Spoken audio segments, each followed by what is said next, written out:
So just go. Okay.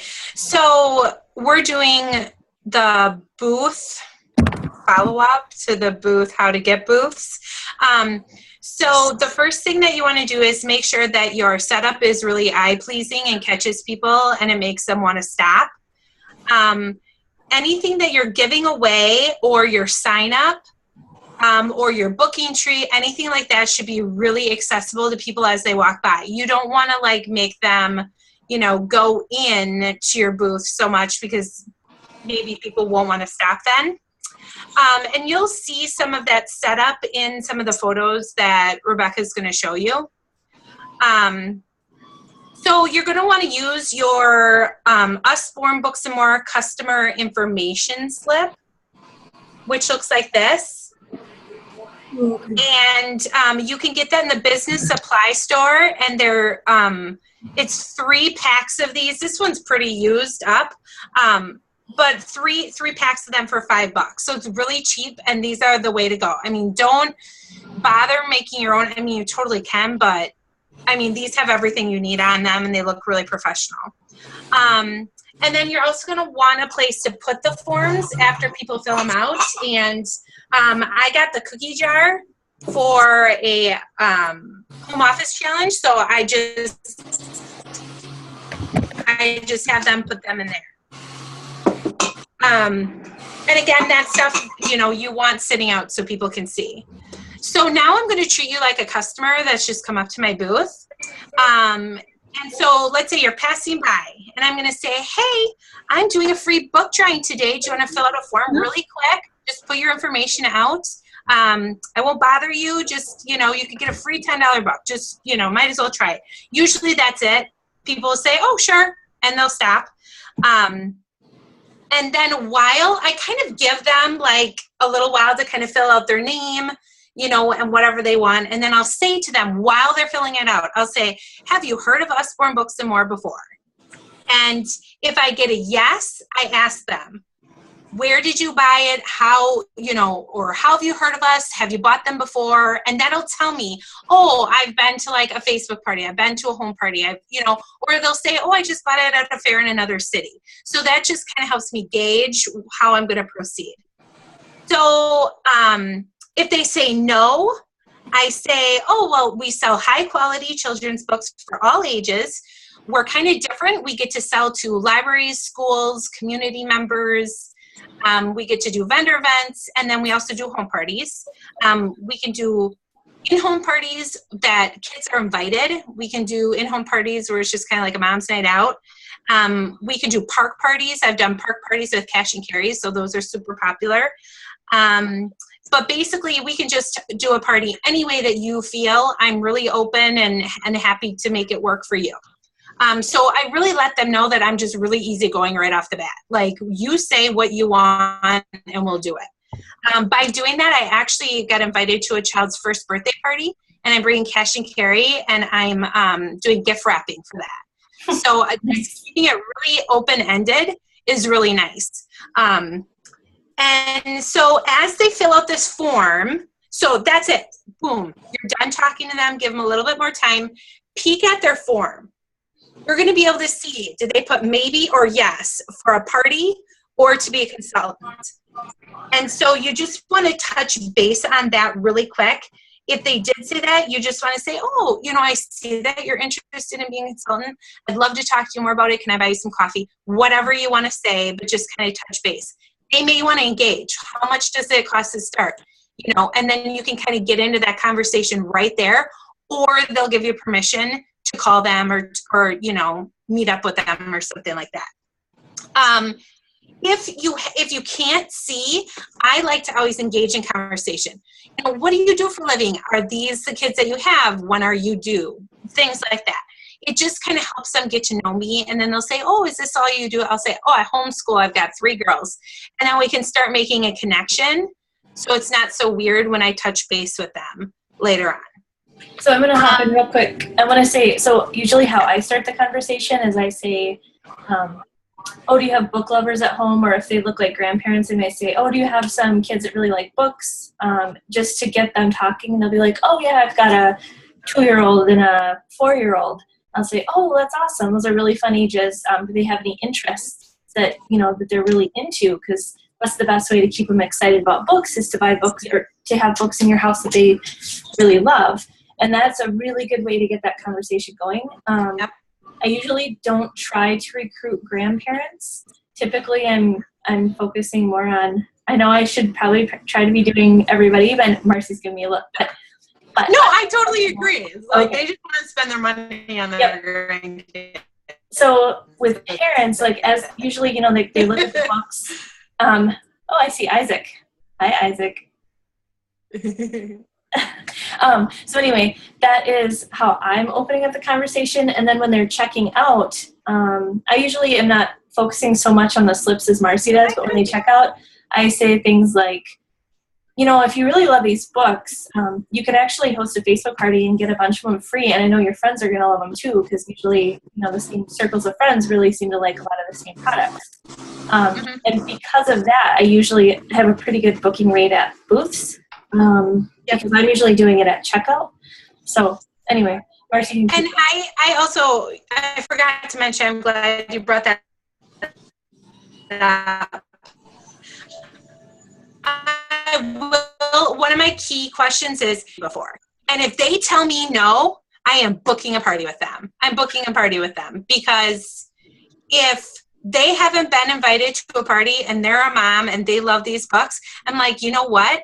You're going to do well, because you're the first one out of your friends to have a party. Like, it's a disservice to yourself if you don't. Like, I kind of make a big deal about it. Another thing that I throw in is that my hostesses usually get about $80 or more in free books. And I don't know if it was Crystal or I don't know who I had the conversation with, but they're like, yeah, but not all of my hostesses get $80 or from you or more. I'm like, yeah, but we don't count them as hostesses then. You just take your bottom of what you do pretty well for people, and then that's your base, and that's what I say, and that kind of gets people excited. I'm like, if you do the work and I'll, you get your friends there, I'll do a lot of the work too, and we'll get you there. And then I think that this could be just another training, is just the follow-up. Should be a whole nother training on how we follow up. Definitely, I think we should make that a separate. One thing I do want to mention is as people leave, I'll make notes on their forms, so I remember who they are. They bought hot pink shirts, and she had a little girl with her, and she may be a recruit. I'll jot down notes on them or on the back, and know exactly what to say to them in the email, or exactly, hey, your little guys love the dinosaur books, and it was so nice to meet you. And then they're like, oh my gosh, she remembers me, and it just opens that conversation. So, so that's what I have. I'm done, Rebecca. Awesome.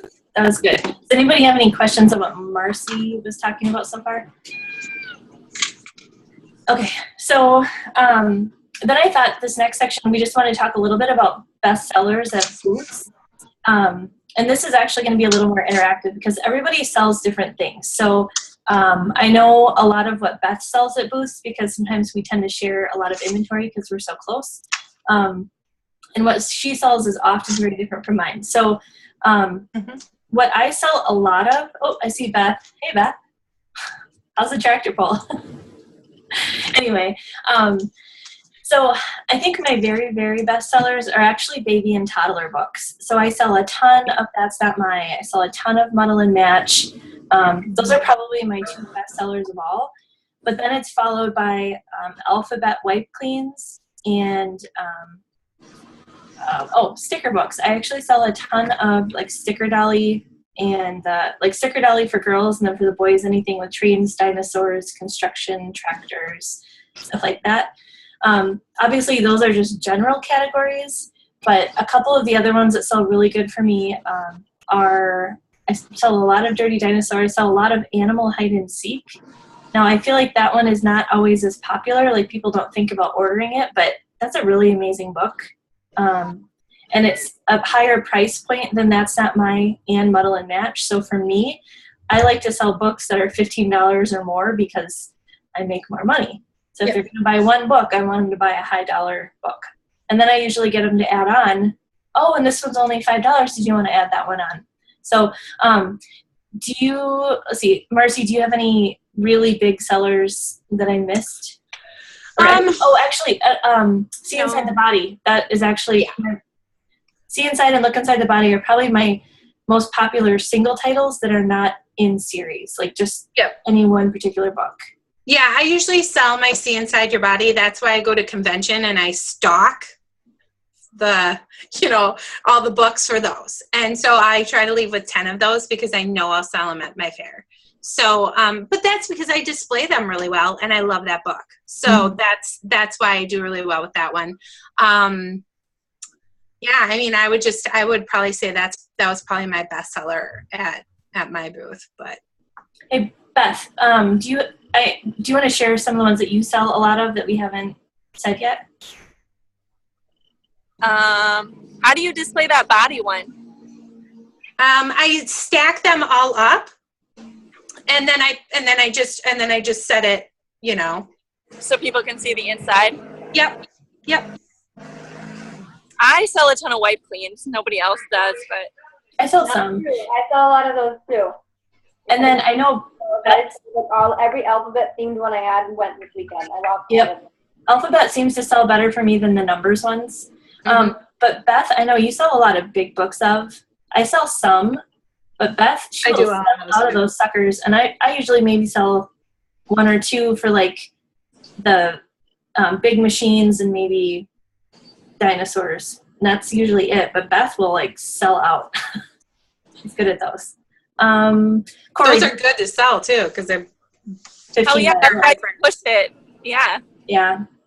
You find out what their interest is, and it's easy. There's a million of them. Oh, another one that I sell a lot of is the Lift and Looks. I feel like those are so good for kids that are not quite ready for like picture books. They have strong interest. So I actually will sell out of the tractor and the construction site ones, and then sometimes the train one too. You want to talk? Training. Corey, do you have any super good sellers that we haven't talked about? Surprisingly, lately I've sold like 4 of the wind-up books. Really? In the last 3 events. It was ridiculous. Awesome. But yeah, other than that, my big ones are normally That's Not Mine, and Muddle and The Dirty Dinosaur. I sell a lot of those. So they kind of went on a selling spree and then stopped. Like I haven't sold any of them in like my past 4 events. People look at them, they like them, but then they don't buy them. Yeah. I think things are kind of going in spurts. Like I'll sell something a lot other than like some of the basic books, and then they kind of like will switch a lot. I'm noticing. I don't have anything other than that. Pretty much consistent. Yeah. Crystal, I know you do a lot of events too, right? Yeah, but I don't really have any bestsellers. Okay. Well, across the board. I usually have random books from our Yeah, I do sell a lot of random books. And, I tend to carry some of the more educational ones just because I really like them. So when I'm selling books to people, I'm not just saying, oh, here's a book about trains. I'm saying, oh, like, here's the Lift and Look book with trains, so your kid will really like it. But did you know that there's also something hidden on the page that's a really good intro to a look and find book? Or I'm always talking about the benefits for it. You can help steer them, which is really helpful to learn that about every single book that you order to sell, because then when you're like, I have events where I might sell out of 10 Muddle and Match books.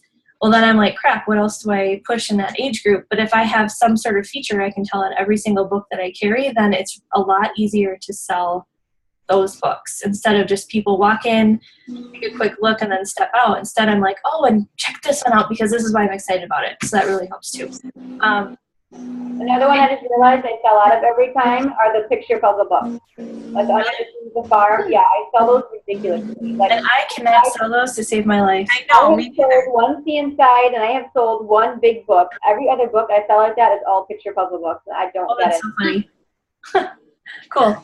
Okay, so we have 8 minutes left. Oh, Marla. She's not here. Yes. She's on mute. Okay.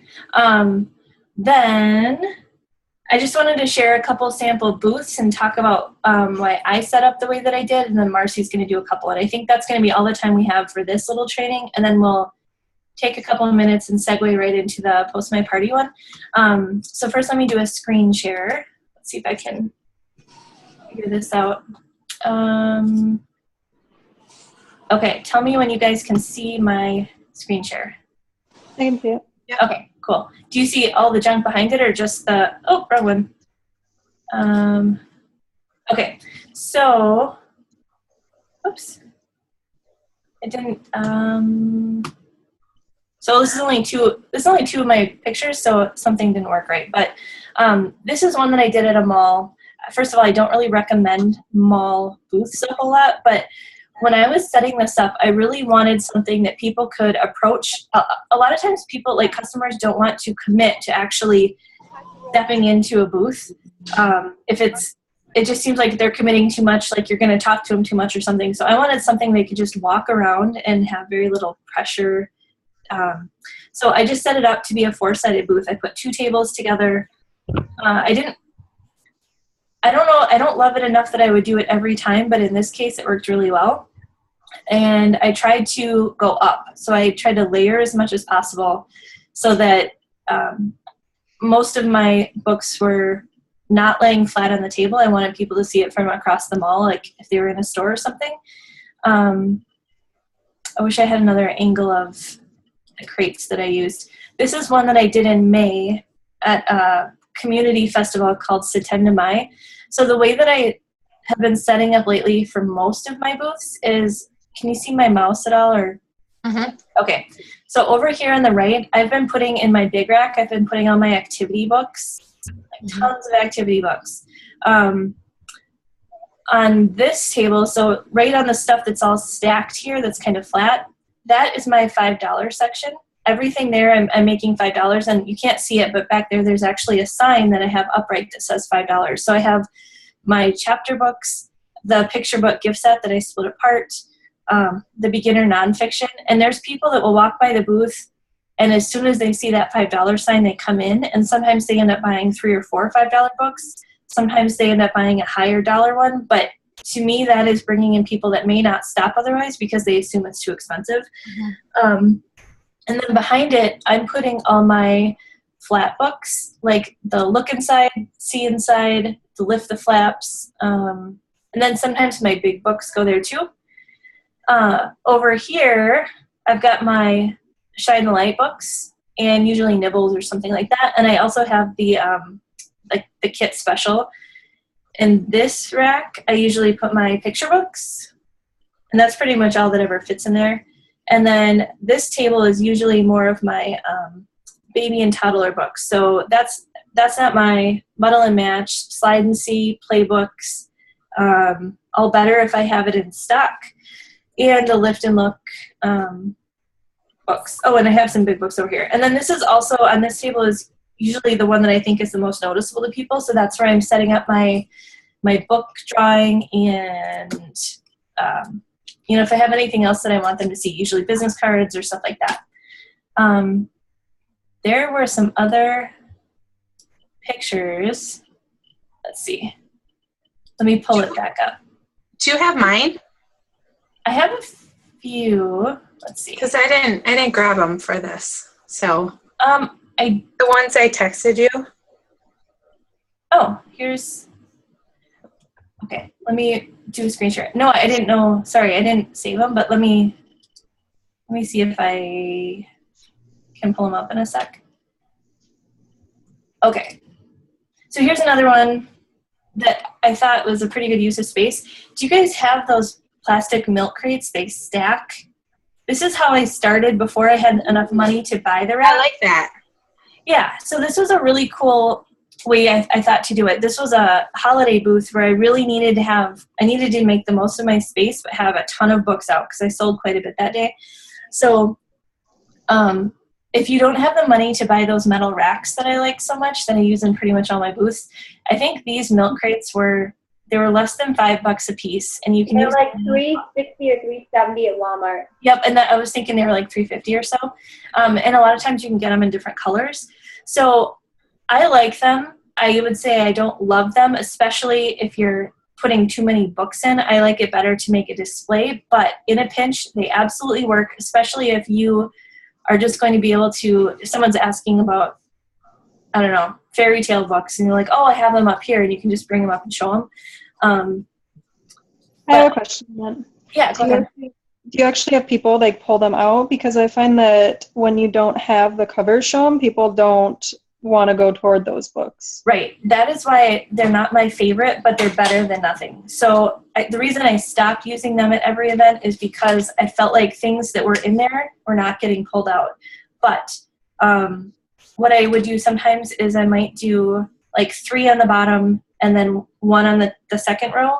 And then I would actually open them up on the like on top of the first row so that they were up and they were kind of displayed. So I'd almost like stack up the display books, and then people could see one of them and they could just keep going through the titles inside.